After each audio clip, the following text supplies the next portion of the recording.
Assalamu alaikum everyone, it's me Quratul Anzia and you're watching of course my YouTube channel and your YouTube channel Quratul Anzia. जिन्होंने channel को subscribe नहीं किया जल्दी जल्दी कर दें। अगर वीडियो पसंद आए लाइक शेयर एंड कमेंट करना नहीं भूलिएगा। अच्छा जी, बात होगी थंबनेल के हवाले से, कोई इधर उधर की बात नहीं करने वाली मैं। थंबनेल देखकर आप पहचान ही गए होंगे किस हवाले से मैं बात करूंगी, क्योंकि बहुत नीचे कमेंट 200-300 कमेंट मेरी वीडियो में आते हैं और वो यही कह रहे होते हैं कि आप अब ईमान के ख़िलाफ़ हो गई हैं, आप तो डे फर्स्ट से ईमान के साथ थी, रजब ने कितने पैसे दिए हैं और रजब के साथ आपका पैचअप हो गया है, अब रजब ने आपको पैसे दिए हैं कि आप ईमान के ख़िलाफ़ वीडियो बनाएं। अच्छा जी, मतलब ये तमाम चीज़ें आप सोच रहे हैं, तो मैंने कहा आज मैं जवाब दे ही देती हूँ कि मुझे कितने पैसे मिले हैं और मैं ईमान के ख़िलाफ़ अब इतना ज़्यादा क्यों हो गई हूँ और उसके ख़िलाफ़ वीडियोस क्यों बना रही हूँ। ठीक है जी, तो जल्दी जल्दी जाओ चैनल को सब्सक्राइब कर लो, वीडियो पसंद है लाइक शेयर एंड कमेंट करना नहीं भूलिएगा। फैक्ट्स एंड फिगर्स के साथ बात करूँगी, ठीक है। डे फर्स्ट से ईमान को सपोर्ट कर रही हूँ, करती रहूँगी, लेकिन अगर जहाँ पर वो गलत है तो सपोर्ट नहीं करूँगी, जहाँ पर वो गलत नहीं है वहाँ पर उसको जो है सपोर्ट करूँगी। तो स्टार्ट करते हैं वीडियो को। तो जी, यहाँ पे ईमान के ख़िलाफ़ मैं इतना क्यों हो गई हूँ? ख़िलाफ़ नहीं हुई हूँ, मैं ईमान के या रजब के ख़िलाफ़ नहीं हूँ, मैं बस अपना पॉइंट ऑफ व्यू पेश करती हूँ। मेरी मेरी क्या इतनी वो है कि लोग मेरी ही बात समझेंगे। बस मैं ये चाहती हूँ कि किसी ऐसी सिचुएशन से अगर कोई लेडी गुज़र रही है, तो उसको फिर किस तरह से निपटना चाहिए, ठीक है? यहाँ पर आपने देखा कल के व्लॉग में कि गज़ल आई है, गज़ल ने रजब की जो है वो सदका दिया है, क्योंकि वो एक वो कराची में जा रहा है और कराची में अपना जो केस है तौहीन रिसालत का 295 वो वाला केस है, उसकी जो पेशी है उसको भुगतने के लिए और साथ में वो केस ख़त्म करवाने के लिए उसने अपने कल के व्लॉग्स में कहा था कि मैंने अपने सारे केसेस ख़त्म करवाने हैं, मैंने इन झंझट को पालना ही नहीं है, किसी के साथ अब दुश्मनी लेनी ही नहीं है। अब यहाँ पर रजब को अगर देखा जाए तो बड़ा अच्छा जेस्चर दिख रहा है, उसके अंदर बड़ा अच्छा चेंज आ रहा है, ठीक है। लेकिन अगर एक तरफ देखा जाए तो आप लोगों को बस ये है कि वो बेगम के साथ किस तरह है और आगे से क्या होगा, इनकी शादी चलेगी या नहीं चलेगी। मैंने आपको पिछले व्लॉग्स में भी यही कहा था, जब एनिवर्सरी का व्लॉग आया था, कि जो शादी होती है ना, मैं आपको बताऊँ, वो शादी ना दोनों तरफ से होती है, दोनों फैमिलीज़ की तरफ से होती है, ठीक है? मियाँ-बीवी अगर आपस में खुश हैं तो फिर फैमिलीज़ भी खुश हैं, ठीक है? यहाँ पर देखा जा रहा है कि अगर रजब ने दिल बड़ा करके ईमान के घर गया है, बेशक उसकी वहाँ पे इज़्ज़त नहीं हुई, बेशक उसको पानी का गिलास नहीं पूछा गया, बेशक जो है उसके दोस्तों को नहीं पूछा गया, उसके दोस्त बाहर गाड़ी में ही बैठे रहे हैं, जो कि बहुत बुरी बात है, ये ऐसा जेस्चर होना ही नहीं चाहिए था, ठीक है? तो उसको दोस्तों को नहीं पूछा गया, ओन सामने नहीं आया, मतलब ये तमाम चीज़ें देखी गई हैं वहाँ पर। लेकिन और रजब ने बार-बार कहने पर कि भई तुम्हारे पास मेरे लिए कोई गिफ्ट नहीं है, मतलब 1 साल हो गया शादी को, यार आपने अपनी हस्बैंड को माफ़ कर दिया है, उसकी इतनी बड़ी-बड़ी गलतियाँ आपने माफ़ कर दी हैं, तो फिर आपको नहीं चाहिए कि आप अपने हस्बैंड के साथ अब दुःख-सुख में उसके साथ रहें? क्या आपने अनोखा बच्चा पैदा किया है? क्या आप बेटा पैदा करके वो वाली माँ बन गए कि हाँ भाई मैंने बेटा पैदा किया? ऐसे नहीं होता, ये जाहिलों वाली हरकतें नहीं होती हैं। यहाँ पर मैं ये कहना चाहूँगी कि जो बात सच है वो सच है भई। आपने माफ़ किया है तो अब आपको अपने ख़ावंद के साथ होना चाहिए। किवान को उसके दादा-दादी से अलहदा नहीं करना चाहिए। आपका घर वो नहीं है, आपका घर फिर आपका ससुराल है जहाँ पे आपका ख़ावंद आ चुका है। पहले हाँ, मैं यही कहती थी कि आप अपने माँ के घर हैं, क्योंकि आपका ख़ावंद नहीं था। अब वो आ चुका है, माफ़ भी आप कर चुकी हैं, पैसे भी आप ले रही हैं, ख़र्चा भी आप उसी से करा रही हैं, फिर आप उसकी इज़्ज़त भी नहीं कर रही, ठीक है? अगर माफ़ कर दिया है तो, फिर आप इज़्ज़त ना तो कर रही हैं और ना करवा रही हैं। ये क्या बात हुई? फिर ये कैसी बेगम हुई?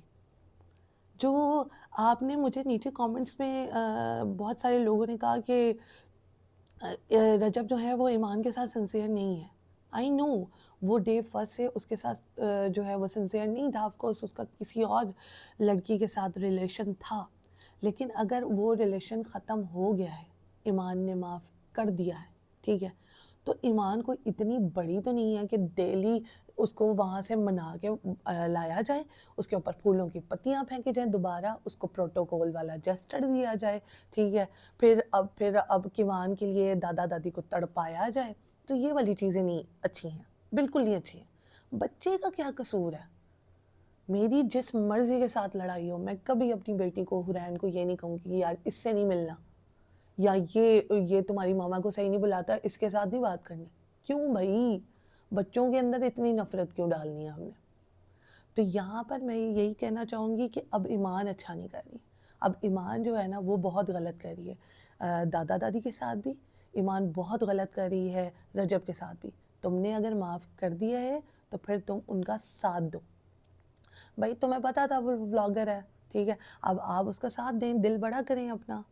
آپ کو نہیں چاہیے تھا کہ اچھا اتنا بڑا بلاگر ہے، ٹھیک ہے، وہ اپنی بیگم کو ہر مہینے 1,00,000 تک تو دیتا ہی ہوگا نا، یا 2,00,000 تک دے دیتا ہوگا، ٹھیک ہے. ایمان نے کون سا ادھر ادھر آنا جانا ہے جو وہ اپنے کپڑوں پہ اور ان تمام چیزوں پہ خرچہ کرتی؟ اس کو نہیں پتا تھا کہ اس کا خاوند آ رہا ہے؟ کیا وہ ولاگ نہیں دیکھتی تھی؟ اس کو یہ چاہیے تھا کہ وہ خاوند کے لیے ایک چھوٹی سی رنگ لے لیتی. مطلب 50,000 کی 60,000 کی ایک رنگ آ جاتی ہے جو بس چھلا آ جاتا ہے. تو آپ ایک اچھا جسٹر جو ہوتا ہے آپ لے کر آتی ہیں اپنے خاوند کے لیے، یہ میں نے آپ کے لیے لیا، یا ایک بکے لے لیتی. اب آپ کہہ رہے ہیں کہ ایمان کو پتہ ہی نہیں تھا کہ وہ اس کے گھر آنا ہے، یعنی کہ رجب نے اپنے سسرال جانا ہے. بھئی ایسا کوئی پاگل نہیں ہوتا، دودھ پیتی بچی نہیں ہے ایمان کہ ایمان کو میں ہمیشہ معصوم ہی دکھاؤں. اب یہاں پر میں آپ کو بتانا چاہتی ہوں کہ جہاں پر ایمان ٹھیک تھی وہاں پر میں اس کے ساتھ تھی. اب ایمان غلط کر رہی ہے، اگر تم نے معاف کر دی ہے تو پھر تم اپنا دل بڑا کرو. اپنے خاوند کو ایمان کو چاہیے تھا کہ غزل کی جگہ وہ صبح صبح آتی، وہ صبح صبح اپنے خاوند کا صدقہ دیتی کہ بھئی میں تمہارا صدقہ اتارنے کے لیے آئی ہوں، تم وہاں پر جا رہے ہو، خیریت سے جاؤ اور خیریت سے واپس آؤ اور اپنے سارے کیس ختم کرواؤ تاکہ میں اپنے گھر آ سکوں. میں گھر آؤں، ہم آرام سے ولاگنگ کریں، چلو میں اب تمہارا ساتھ دوں گی. کیا یہ نہیں کہہ سکتی؟ یہ نہیں کہہ سکتی. پاکستان کا نمبر 1 یوٹیوبر ہے، ٹھیک ہے، اب ڈکی ہے، ڈکی کی بھی ابھی ریٹنگ ڈاؤن ہو رہی ہے. وہ پاکستان کا، اب مانے یا نہ مانے، میں نے مانا ہے کہ وہ پاکستان کا نمبر 1 اب یوٹیوبر ہے، ٹھیک ہے.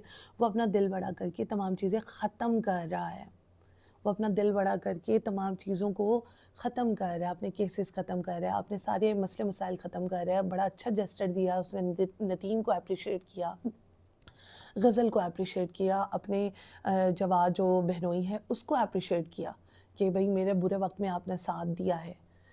بیگم نے اگر معاف کر دیا تھا تو بیگم کو اب ساتھ دینا چاہیے، بیگم کو غزل کی جگہ آنا چاہیے تھا. یہ چیزیں بتانے والی نہیں ہوتی ہیں. ہاں کئی بہویں ہوتی ہیں جو کہتی ہیں میں نے بیٹا پیدا کیا اب تو میں بہت زیادہ سپیریئر ہو جاؤں گی. لیکن اب ایمان جو ہے نا وہ لوگوں کو بہت بری لگ رہی ہے، بہت زیادہ بری لگ رہی ہے، کیونکہ وہ اب اپنے ہسبینڈ کا ساتھ نہیں دے رہی، ٹھیک ہے. وہ کہتی ہے اچھا ولاگنگ میں بھی نہیں آنا، ٹھیک ہے، ایٹیٹیوڈ بھی دکھانا ہے، پھر بعد میں جو ہے اس کے گھر والوں سے اپنے بیٹے کو یعنی کہ ان کے پوتے کو دور بھی رکھنا ہے، ٹھیک ہے. 2 3 مہینے بات ہی نہیں کرنی، اب ملنا ہی نہیں ہے، ٹھیک ہے. یعنی کہ کچھ زیادہ ہی گرا ہوا سمجھا ہوا انہوں نے رجب کی فیملی کو.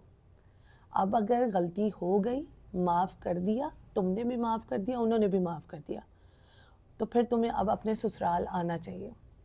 وہ بار بار مجھے ایسا لگتا ہے وہ صحیح کہہ رہے تھے کہ بھئی بیٹی کا گھر یہ نہیں ہوتا، بیٹی کا گھر جو ہوتا ہے اس کا سسرال ہوتا ہے. کیونکہ ایمان اندر ہی اندر ایمان کے گھر والے اور ایمان جو ہے وہ اب تنگ کرنا شروع ہو گئے ہیں. جب کا بیٹا پیدا ہوا ہے نا وہ کہتے ہیں نا وہ آنکھیں جو ہیں وہ سروں پر پہنچ گئی ہیں، تو وہ والا حساب کتاب ہوا ہے. اگر جب ساری چیزیں مان رہا ہے، سب کچھ کر رہا ہے، خرچہ اٹھا رہا ہے، ساری چیزیں کر رہا ہے، تو پھر ایمان کو بھی جو ہے وہ چاہیے کہ وہ اپنے گھر جائے، سسرال جائے. ہاں میں پہلے کہتی تھی کہ جو ہے وہ گھر میں نہ جاؤ کیونکہ وہاں پر جو ہے رجب نہیں ہے، گھر جو ہوتا ہے وہ شوہر سے ہوتا ہے. تو اب تو وہاں پر شوہر ہے، تو اب کس قسم کی ناراضگی؟ پھر تمہیں پروٹوکول چاہیے، تمہیں پھولاں دیاں پتیاں تہاڈے اوتے نچھاور کریں، پھر آپ ایک علیحدہ سا ولاگ بنائیں، پھر آپ آئیں آرام سکون سے مہارانی بن کر، پھر جو ہے آپ ایکشن ماریں. تو اب چاہیے ایمان رجب کے ساتھ ملے، मीटिंग करे और ये कहे कि भाई मैं आपके साथ ब्लॉगिंग अब करूँगी, ठीक है, मुझे अब आपकी समझ आ गई है, साल हो गया है, ख़ानदान की समझ 1 साल के अंदर अंदर आ जाती है, तो मुझे आपकी समझ आ गई है, इंशाल्लाह मैं आपका साथ दूंगी, भरपूर साथ दूंगी, बट ये है कि अब आपने मुझे धोखा नहीं देना और मैं भी फिर आपका साथ दूंगी, सही है, जो चीज़ बुरी लगेगी मियाँ बीवी आपस में एक कमरे के अंदर सॉर्ट आउट कर लें, सिंपल। तो ये वाली चीज़ें जो है ना, ये अच्छा जस्टिस देती हैं। तो यहाँ पर अगर आपको लगता है कि ईमान सिंसियर नहीं है या रजब सिंसियर नहीं है, तो दोनों ही सिंसियर नहीं है अब। दोनों को चाहिए दिल बड़ा करें, क्योंकि शादी बच्चों का खेल नहीं है, शादी जो है ना बहुत बड़ा जो है एक काम है जो कि सरअंजाम देना चाहिए। यहाँ पर करते हैं व्लॉग का दिया एंड इंशाल्लाह नेक्स्ट व्लॉग में मिलेंगे। Do like, do comment and do share my YouTube channel Qurratul Ansiya. और अगर मेरी बातें अच्छी लगी हों तो ज़रूर जो है वो मुझे बताइएगा, और अगर बुरी लगी हो तब भी मुझे बताइएगा। लेकिन मुझे किसी ने नहीं ख़रीदा, मैं सिर्फ़ और सिर्फ अपना पॉइंट ऑफ व्यू बता रही हूँ कि जहाँ मैं उसके साथ थी तब रजब ने गलत किया था, नो डाउट किया था, ठीक है। रजब ने बहुत गलत किया दूसरी औरत के बारे में सोच के भी और उसके साथ मिल के भी, लेकिन जब बेगम ने माफ़ कर दिया तो फिर बेगम नू चाहिए कि वो आए। यहाँ मैं कहता हूँ व्लॉग का दिन, इंशाल्लाह नेक्स्ट व्लॉग में मिलेंगे। Do like, do comment and do share my YouTube channel Qurratul Ansiya. अल्लाह हाफ़िज़।